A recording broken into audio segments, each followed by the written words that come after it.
couple of weeks ago, we started selling this book, Origata Binding by Julie Auzillon. And it was kind of funny because shortly after, we saw an Origata binding in a bookbinding competition, exhibition here in the Netherlands. And I was going to make a video to introduce the book, but then I thought, what better way to introduce it than by asking the person who did this binding. So it's somebody who has studied the book to a point of submitting binding for a competition using the structure. So ladies and gentlemen, please welcome Anna van Rietschoten. Oh, thank you very much for inviting me, and indeed I made the Origata as described in the book of Julie, and very cool. Let's have a look at it. Let's have a look. Yeah.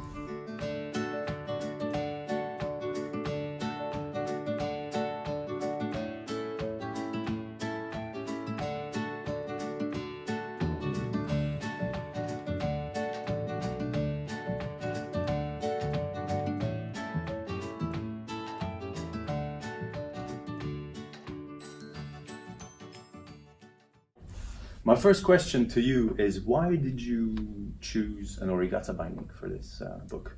The book for the competition is a children's book, and I thought I would be nice to choose a non-traditional binding, and the Origata is a flexible and also exposed structure, and I also had this wonderful vintage map that I wanted to use. So why would you think that a non-traditional binding fits a children's book particularly? I think it has a certain playfulness, the Origata binding, and how does this book work? How does it? Wow, it's not like what I expect from an ordinary book where if I would have a traditional binding, a case binding, I would just have glued the map, for example, to the cover. Now you still have something like, okay, this is still a map. I can look and fold, and you still preserve the character of the map. Right. Well, that was another thing I was gonna ask you, because there's other ways to use an old map than the Origata binding. Mm-hmm. Did you think there's anything specific about the Origata binding, how it's constructed, that enhances the quality of the map in any way? Yeah. The centerpiece of the Origata is a wrapper. Right. So it's just one long sheet of paper that you use. Right. And it starts at the flyleaf in the front, and it just goes to inside the book, and then it goes to the cover, and just around, and ends up at the flyleaf in the back. Right. Yeah. I guess it retains a certain quality of it by not using glue, right? I would imagine it would look very different if you just glued out a piece of old map on a board. Then it would become very, very neat, but also kind of very flat and very dead. And here, I think this is flexible. You still have the idea that you can really, or maybe even look at the map, and you almost feel like you can unfold it further than what it is now. Very cool. I wanna try to describe the construction of this binding together for our listeners. Shall we try and do that? So what's the main component of the binding? It's the wrapper. The wrapper. So the long sheet of paper. Okay, I've actually studied it too a little bit, so I know how to draw. Okay, the wrapper does that, if I'm right. Yes. That's your flyleaf. Okay, it has this very unique shape profile. So my next question is, why these folds, right? Couldn't it be just like this? No, because you also have this part, it's the cover. All right. And that fits very neatly inside the wrapper. Okay, so you can use these folds to insert a stiffer element, Yeah, you which can is the use cover. Very nice. Okay. Nice looking paper. Yeah, and it fits nicely, nice and snug. Okay. Then up to this point, there's no glue in this binding apart from The spine. so far. There is no glue. So how does that all hold together? You have the tapes. All right. That Okay. Link the cover. Is that these guys? Yes, this is Tyvek that I call it. Tyvek. Yeah, you can also use fabric. It needs to be strong. Right. Yeah.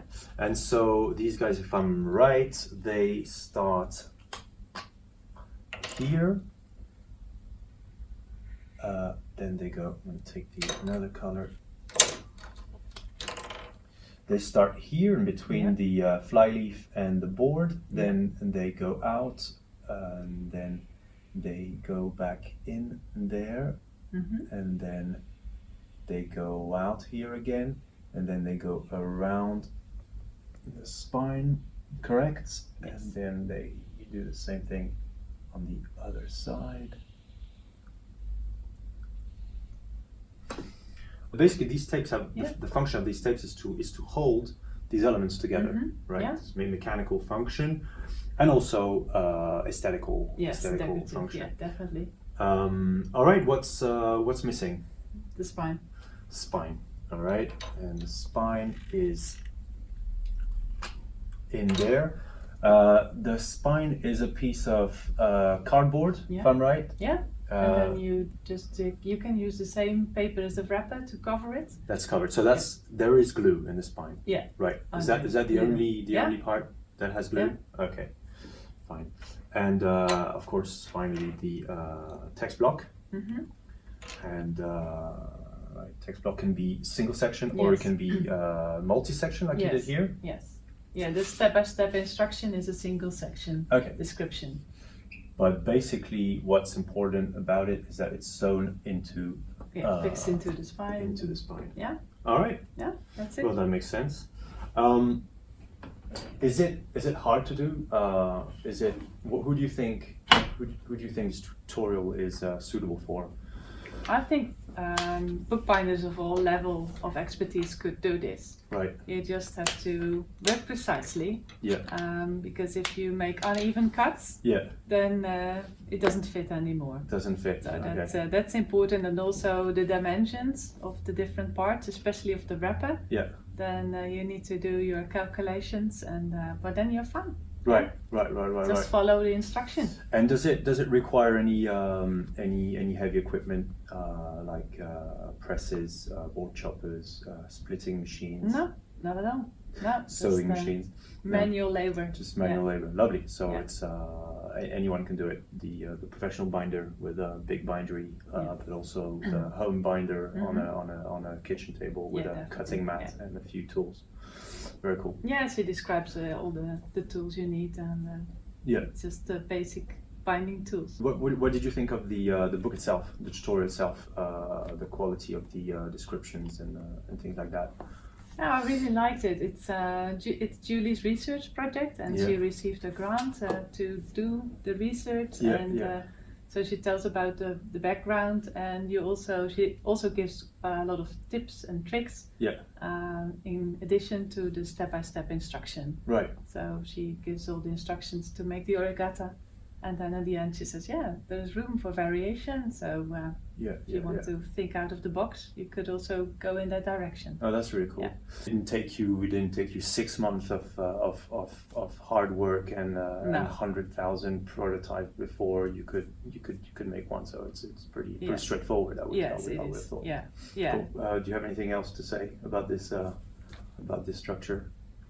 Yeah, I really like to make the Origata, and if you are working on it, it also leaves room for your own creativity. Yeah. You can play with the ratio between cover and map and right, because the materials. What you're saying is here you chose roughly half, right? But it could have been different. You could have also say I do 1/3 or 2/3.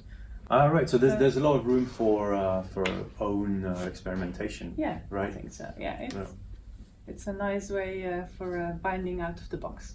Yeah. Cool, awesome. So this is not just a bookbinding exhibition, right? It's an actual competition. Yeah, correct. Yeah. So did you win?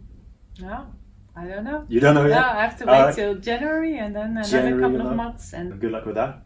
thank you. We're all we're with you, yeah, everybody who's watching that, we hope you'll enjoy making the Origata binding as much as Anna did. Thanks for showing us your book, Anna. Yeah, you're Good luck. welcome. Bye. It's a pleasure to be here. Thank you.